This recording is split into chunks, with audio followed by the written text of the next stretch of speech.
हरतालिका तीज के दिन फुलेरे का दर्शन करें। फुलेरा किस तरह से बनाया जाता है, इसी पत्ती लगाना चाहिए, कैसा फूल, हमको ये प्रश्न कल यहाँ से जाने के बाद आ चुका था सीहोर के ऑफिस में। और उसके बाद हमने पंडितों को कहा था कि एक फुलेरा तैयार कर रखें और उस फुलेरे का दर्शन सभी को लाइव कराएं, जिससे घर पर या मंदिर में आप शिव जी की जब आराधना करें तो उसके ऊपर फुलेरा बंधा होना चाहिए। जैसे ये शिवलिंग आपने बनाया बालू रेत का, मिट्टी का, जो शिवलिंग का निर्माण करा है, उस शिवलिंग का निर्माण करने के बाद में आपके मध्य में जब आप शिवलिंग बनाते हो घर के अंदर हॉल में या मंदिर में, तो ऊपर कोई कुंडी वगैरह लगी हो, पंखा लगा हो, उस पे से रस्सी बांध कर लेकर आकर इस फुलेरे को इस तरह से शिव जी के ऊपर लटकाया जाता है। इसको फुलेरा कहते हैं। ये भगवान शंकर का अखंड सौभाग्य देने का फुलेरा होता है, जिसको माता पार्वती जी, उमा, कात्यायनी देवियों ने इसका स्मरण किया। एक गोल होता है, गोल, चौकोर, तिरछा, जिस तरह से भी बनाना हो, पर शिव जी के ऊपर नीचे शंकर भगवान होते हैं। ये थोड़ा ऊंचा, जिससे पूजन भी आराम से हो जाए, इसको ऊंचाई की ओर लगाया जाता है, जिससे भगवान, जैसे अपन जलाधारी लगाते हैं, उसी तरह से इस फुलेरे को लगाया जाता है। तो इस फुलेरे में कहीं ना कहीं पत्तियों को भी लगाना चाहिए। माला के साथ में कोई आम की पत्ती हुई, अशोक की पत्तियां हुई, उसका भी स्मरण इसमें आता है महाराज, उसका भी स्मरण। जैसे भगवान देवाधिदेव महादेव का शिवलिंग का दर्शन हो गए सबको फुलेरे का, अरे जम के तो बोलो, हो गए ना। और जितने लोग आस्था पर सुन रहे हैं, जितने लोग फेसबुक यूट्यूब पर सुन रहे हैं, अगर आपके स्मरण में फुलेरा नहीं हो तो उसका दर्शन अवश्य करिएगा। शिव मंदिर में अगर जलाधारी भी लगी हुई है तो जलाधारी से फूल बांधकर नीचे की ओर लटकाना चाहिए, पर लटकाना चाहिए, फुलेरा बनाना चाहिए।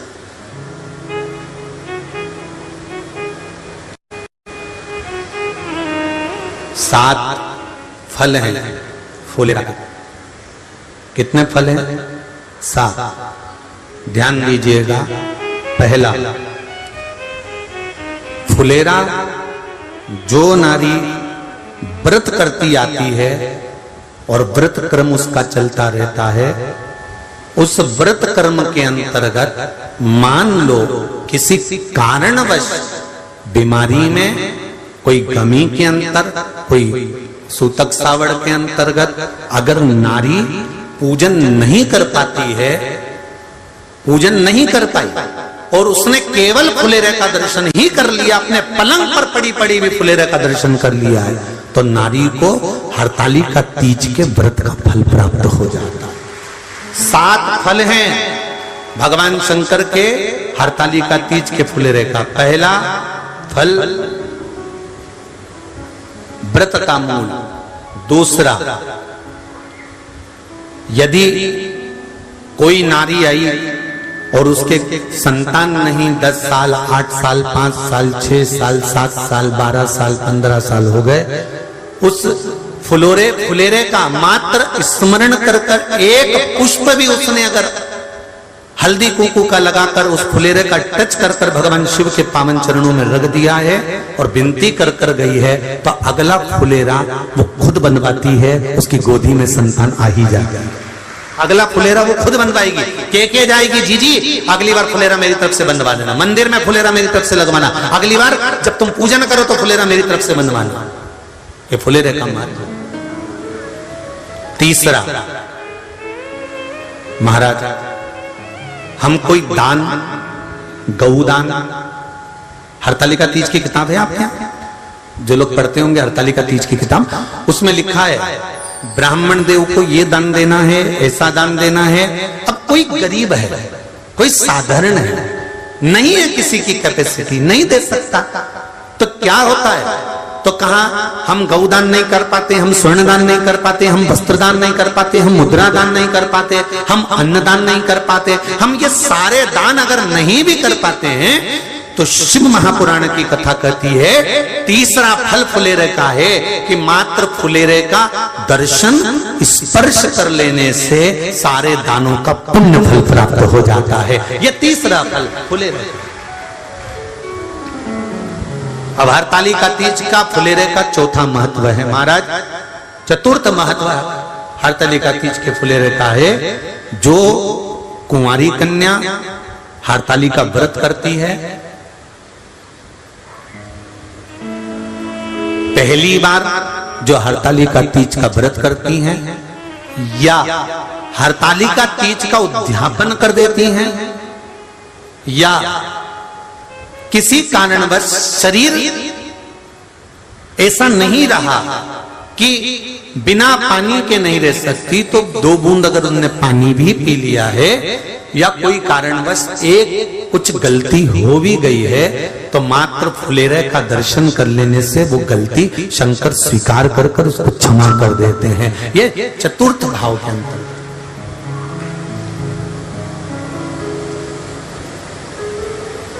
फुलेरे का अगला वर्णन करा गया महाराज शिव तत्व की ओर, शंकर भगवान की ओर। हम ना काशी जा सकते हैं, हम ना सोमनाथ जा सकते हैं, हम ना किसी स्थान पर जाकर एकांत में भगवान शंकर का स्मरण कर सकते हैं। मान लो हमें एकांत में बैठकर शिव की भक्ति करना है, किसी मंदिर में किसी देवालय में जाकर भक्ति करना है, तो फुलेरे का मात्र दर्शन करने से, पूजन स्मरण करने से उस भक्ति का फल भी हमारे खाते में आ जाता है। और फिर अगला आखिरी का जो वर्णन किया गया है वो कहा गया कि पार्वती मैया गुफा में जाकर भगवान का भजन करती थी, शिव का स्मरण करती थी और फिर अपनी सहेलियों के साथ बैठकर शंकर का स्मरण करा, जिसका फल पार्वती को मिला। तो कहा हम ना किसी गुफा में प्रवेश कर सकते हैं, ना हम किसी गुफा में या जंगल में जा सकते हैं। इस फुलेरे के नीचे शंकर भगवान की जब अर्चना करते हैं, आराधना करते हैं, हरतालिका तीज के दिन फुलेरे के नीचे हम भगवान शिव की पूजन करते हैं, तो हमारा वन में किया गया भजन का फल ही हमको प्राप्त हो जाता है। ऐसे फुलेरे का हरतालिका तीज का पूजन व्रत कुंवारी कन्या कर सकती है, शादी होने के बाद भी नारी कर सकती है। अंतिम अवस्था तक प्राण छूटे तब तक हरतालिका तीज का व्रत नहीं छोड़ना चाहिए। एक व्रत हमेशा याद रखो, एक एकादशी और एक हरतालिका। हाँ इतना जरूर है, ज्यादा शरीर बेकार हो गया, बुढ़ापा आ गया, शरीर नहीं साथ दे रहा, तो कुछ फल खा लो, कुछ चाय दूध जूस आप लेकर कर लो। इतना भी नहीं बने, शरीर बहुत ही बेकार हो गया, तो आप एक समय फल का फलहार धारण कर लो, ठीक है। पर हरतालिका व्रत करने वाली माताएं भले उद्यापन कर दे तो उस व्रत को थोड़ा हल्का कर लो। उद्यापन करा मतलब तुमने व्रत को हल्का कर लिया, थोड़ा हल्का कर सकते। हरतालिका तीज का जो व्रत का उद्यापन करते हैं उसमें 5 चीज रखते हैं ना, 5 कपड़े स्त्री के, 5 कपड़े पुरुष के, 5 तरह का अनाज, 5 तरह का फलहार, 5 तरह का फल।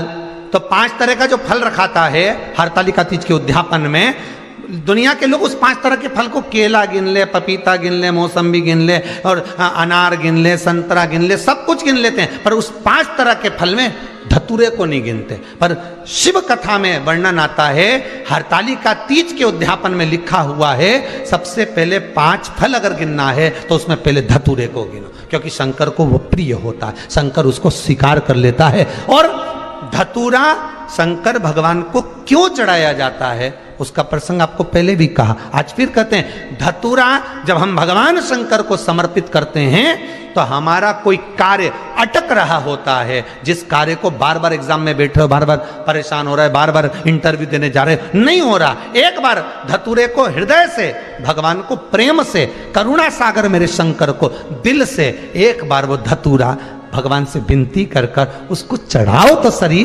भगवान तुम्हारा कार्य सफल कर देगा। पर दिल से चढ़ाना, हृदय। हरतालिका तीज की पूजन करने वाले को चाहिए कि बालू का, मिट्टी का शिवलिंग बनाना चाहिए।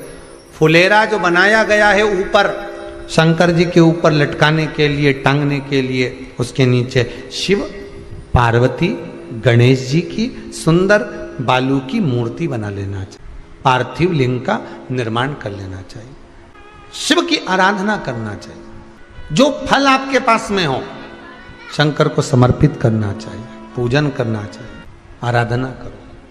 सबसे पहली पूजन हरतालिका तीज की प्रदोष काल के अंतर्गत हो जाना चाहिए, शाम के समय पर।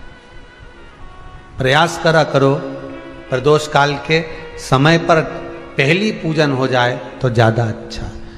पर लोगों की आदत रहती है कि 8 बजे तक, 8:30 बजे तक, 9 बजे तक पहली पूजन करें, फिर दूसरी आराम से, फिर तीसरी, फिर आराम से, फिर चौथी। तो ऐसा सब अपने अपने हिसाब से। पर शास्त्र रीति कहती है कि प्रदोष का जो समय होता है, प्रदोष काल जो होता है, शाम का जो समय होता है, उस समय पर हरतालिका तीज की पहली पूजन हो, जिससे आपका स्मरण चित्त शंकर भगवान में उस घड़ी, उस पल, उस क्षण में आप शिव के हो जाएं और शंकर आपका हो जाए। हाँ, अगर किसी के आने में देरी हो, कोई आ नहीं पा रहा है, बहुत देरी हो रही हो, तो हरतालिका पूजन व्रत वर्णन करता है कि शिवलिंग का निर्माण, पार्वती जी की मूर्ति का निर्माण, गणेश जी का निर्माण और फुलेरा जो बनाया हुआ है, ये प्रदोष काल के पहले बनकर तैयार हो जाना चाहिए। प्रदोष काल के अंतर्गत फुलेरा नहीं बनना, फुलेरा पहले बन जाना चाहिए। और बहुत विशेष बात ध्यान रखिए हरतालिका तीज की, कि शंकर जी का जो आपने स्वरूप बनाया है, पाटे में, थाली में, चौकी पर, चौरंग पर जो स्वरूप बनाया है, वो पहले नहीं रखना है। पहले क्या बांधना है? फुलेरा। पहले फुलेरा बांधिए, उसके बाद उसके नीचे शंकर जी को रखिए। कई अब जो हरतालिका तीज का पूजन करते हैं तो उनके लिए हो गया, अब दूसरे के लिए भी सुन ले। जो नारी हरतालिका तीज का पूजन नहीं करती, व्रत नहीं करती, साधना नहीं करती, उसके लिए भी कहा गया कि आप अगर ये व्रत नहीं करते हो तो एक कार्य जरूर करना, कहीं पर फुलेरा बंधा हो, हरतालिका की पूजन हो रही हो, 5 मिनट 10 मिनट निकालकर अपने आसपास के किसी पौधे में से पत्तियां लेकर या पुष्प लेकर, 5 वृक्ष की पत्ती या 5 वृक्ष के पुष्प लेकर शंकर भगवान को जब पूजन हो रही हो, 5 मिनट माताएं जब पूजन कर रही हों, तब आप भी उस पुष्प को, उस पत्तियों को शंकर को समर्पित कर सकते हो। ये नहीं चढ़ा सकते तो 5 फल नहीं चढ़ा सकते तो 5 कुछ भी पुष्प आदि का आप शिव को समर्पित कर दो। पर क्यों चढ़ाया जाता है, किस लिए चढ़ाना चाहिए? तो कहा कन्या स्त्री अगर मान लो हरतालिका का व्रत नहीं करती, पूजन नहीं करती, आराधना नहीं करती, तो वो कन्या, वो नारी, वो स्त्री, वो पुरुष कार्य तो बहुत करेगा, दुकान भी 4 चलाएगा, व्यापार भी बढ़ाएगा, पर संपदा को जोड़ नहीं पाएगा। 1 रुपए कमाएगा, 1.25 रुपए खर्च वाला काम चलेगा। हस्त नक्षत्र में जो तृतीया पड़ती है, हस्त नक्षत्र के अंतर्गत जो तृतीया का महत्व कहा गया है, वो संपदा को बढ़ाती है, मनोकामना को पूर्ण करती है। इस नक्षत्र के अंतर्गत जो तृतीया आती है, वो मनोकामना को पूर्ण कर कर चली जाती है। इसलिए शिव की आराधना के लिए प्रथम माने। हस्त नक्षत्र में किया गया दान, हस्त नक्षत्र के अंतर्गत तृतीया के दिन किया गया पुण्य, हस्त नक्षत्र में तृतीया के दिन किया गया श्रृंगार, हस्त नक्षत्र में तृतीया के दिन करा गया अपना सुंदर सिंदूरा, भगवान का आनंद, 5 तरह के वस्त्र, 5 तरह के स्त्री के वस्त्र, पुरुष के वस्त्र, 5 तरह का फल, 5 तरह का अनाज, ब्राह्मण को बुलाकर ब्राह्मणी के साथ आप या तो ब्राह्मण से उद्यापन करवाएं या फिर आप स्वयं भी करते हैं तो शिव को समर्पित करके ब्राह्मण और ब्राह्मणी को भोजन कराकर वो भाग प्रदान करें। यही हरतालिका तीज के उद्यापन का वर्णन आता है। सुंदर भाव से हरतालिका माता आप सभी की मनोकामना पूर्ण करे। हर हर महादेव।